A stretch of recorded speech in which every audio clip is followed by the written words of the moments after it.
is World News Tonight with Peter Jennings. Good evening. There is so much intensity in the presidential campaign now, the campaigns could feel it county by county. Al Gore and George Bush excruciatingly even.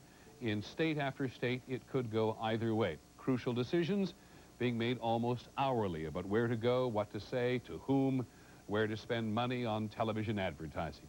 There were 8 major national polls released over the weekend. George W. Bush has a narrow lead in 7 of them. The latest ABC News Washington Post poll shows the race is now even.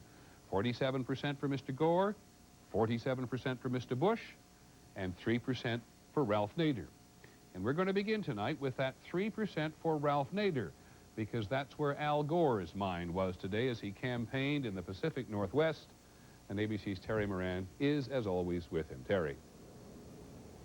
Well, Peter, this is Ralph Nadar country, and for months Ralph Nadar has been the electoral shadow stalking the Gore campaign. Today, in a rare acknowledgement that Nadar could cost him the presidency, the vice president took him on directly.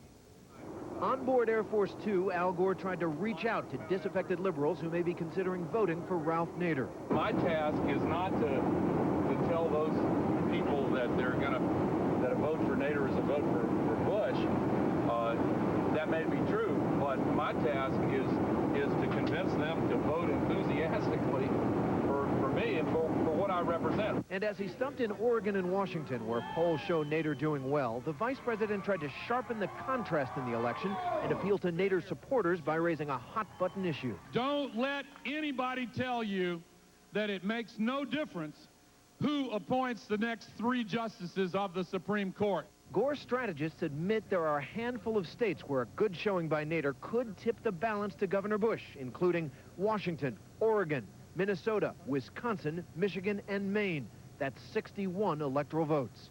Nader's potential impact also has some of his longtime supporters thinking twice. They put up a website called Nader's Raiders for Gore. He can have no effect on this race except to steal the votes from the more progressive candidate, which is the candidate that's closer to his own views, Al Gore. All year long, Gore advisors have said they believe that Nader's support will wither as the election day looms and voters get a sense of the stakes. But now it's clear that Al Gore himself believes he can't leave that task to surrogates, that he has to take on not just Governor Bush, but Ralph Nadar as well. Peter? Thanks very much, Terry Moran. In the Pacific Northwest, this may seem a bit obvious to say, but every eligible voter feels that choosing a president has to do with issues and character and leadership qualities. Can a candidate communicate with the American people? Is he up to the job? ABC's Dean Reynolds covers the Bush campaign and now joins us. Dean. Peter, for several days, leading Republican supporters have been vouching for Bush's qualifications, and today it was Republican governors who were campaigning alongside him and assuring audiences that he is absolutely qualified to be president and is ready for the White House. Stumping across the Midwest today, the governor was running a carefully controlled campaign.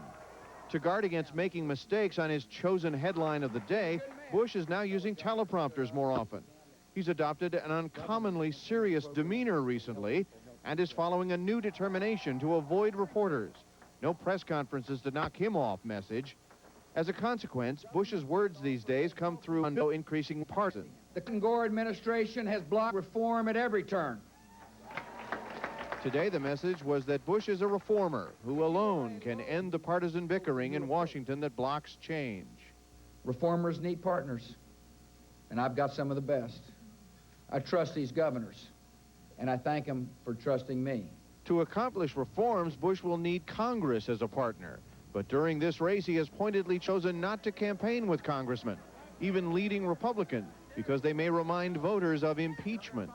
And for all the talk about crossing partisan lines, Democrats on Capitol Hill are hardly likely to appreciate Bush's attack today on the issue of Social Security. Scare tactics, distortions, and yes, of course, exaggerations. But that's all he's got left. Now, Peter, the Bush campaign claims not to be concerned about these recent polls that show Al Gore gaining ground. They say their own surveys indicate they're up maybe 5 points nationally and holding. Thanks very much, Dean Reynolds. Just to remind folks, we call it even. And that, by the way, Dean Reynolds, Terry Moran, this broadcaster, an example of what the campaigns call free media. Us covering the campaigns, getting their message out. In these final days, particularly the campaigns, rely very, very heavily on paid media, TV advertising. And that's why we're going to watch very, very closely for the next 2 weeks to see what Standard. Jeff Birnbaum, Washington Bureau Chief of Fortune Magazine, and Mara Lassen, veteran correspondent of National Public Radio, Fox News contributors all. All right, coaches, you're the strategist for Al Gore. You got the big guys on the sidelines, and he wants to get in the game, and he's saying, Coach, put me in. Well, Coach, do you put him in? Sure, you put him in, but you don't put him in everywhere, and you don't put him in by your side, because every time Al Gore appears on